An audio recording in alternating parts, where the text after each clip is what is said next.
Well, with that, some big breaking news which is coming in. This is a Times Now super news break. Well, sources tell your channel that in order to renew the war on black money, Amit Shah, the Home Minister, has held a top secret meeting recently and has directed the Intelligence Bureau to ensure that financial intelligence agencies get precise intelligence about slush funding. Well, what we are picking up from the heads of the financial intelligence who have said that the data being shared with them currently has been too voluminous. So let me go across to Nikunj Garg, our executive editor, for more details on this. Nikunj, you must tell us, because there was already data of the flush funds which were being shared. What it is, the new directive which has been given by the Home Ministry to ensure that there are no loopholes, at least they've been plugged now. Well, Meghna, this directive comes from the Home Minister himself.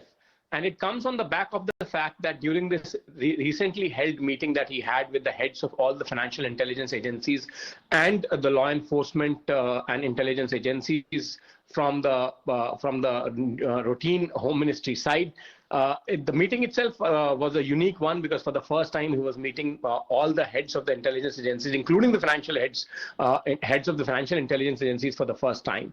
But during that, it was pointed out by the financial intelligence agencies like the Central Board of Direct Taxes, Income Tax Investigation Directorate, etc., that the data that they get from the Multi-Agency Coordination Center, which works under the tutelage of the Intelligence Bureau, is too voluminous for them to successfully track slush funds and for the purposes that they are being used, whether it is terror financing, whether it is any kind of graft money that travels and untraced and untracked without paying the tax liability that accrues to it.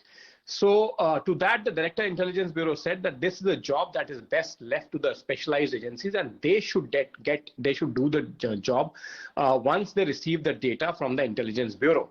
Home Minister, however, overrode that objection and told the Director Intelligence Bureau that it is the responsibility of the Intelligence Bureau to provide pinpointed intelligence apropos slush funds, particularly slush funds over the tune of 1 crore rupee.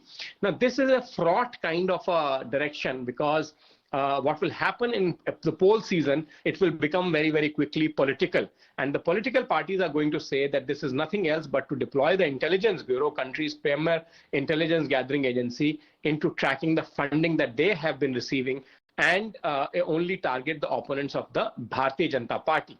And they would say that there is never any slush funds or probe that is launched against the BJP candidates, even when the funds are recovered. But government is finding newer ways and trying to tighten the screws against its political opponents or rivals. Right, Nikunj, do stay on the line with us, because while you express apprehensions of objections being raised by political parties, we already have a reaction coming in. Let's listen in to Rashid Alvi of the Congress Party.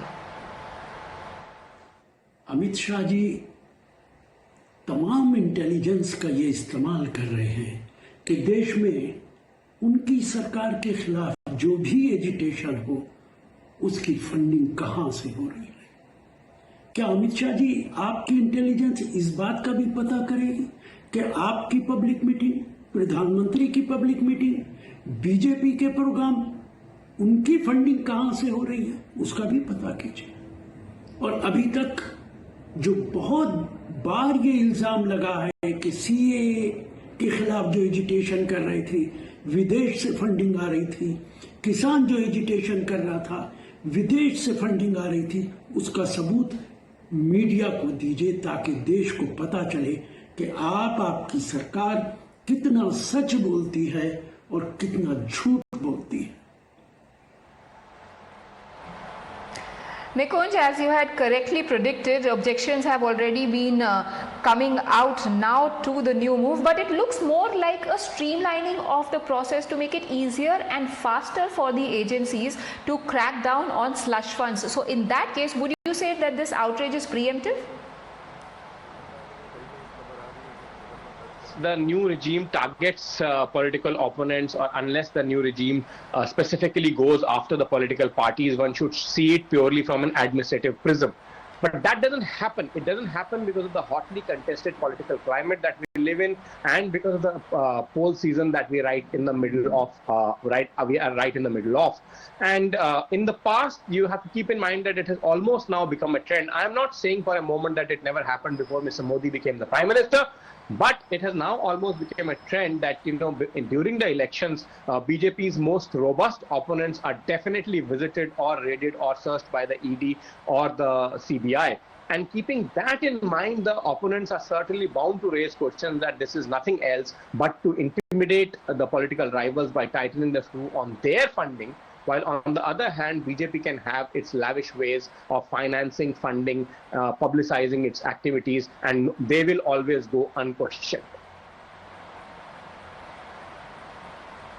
Right, but as we saw in Kannauj in Uttar Pradesh, because that's the most recent example that comes to mind of crackdown of agencies, a concerted crackdown at that on somebody who was hiving away money from the government coffers there and hiding and evading tax, etc. Both the people who were raided, one was said to be affiliated to the Samajwadi Party, the other was said to be affiliated to the BJP. So does that in some way blunt the charges being leveled by the opposition? One, and second, what are the timelines to these instructions that have been sent out by the MHA? Will they come into effect quickly enough to be able to actually be acted upon ahead of elections? Well, they are supposed to be acted upon almost immediately because the Home Minister himself has directed the top intelligence officials of the country to move in that direction. However, whether the agencies have that kind of wherewithal on the ground that they can track every unaccounted for transaction above ₹1 crore is something which is highly questionable, and many experts will cast a big doubt on that.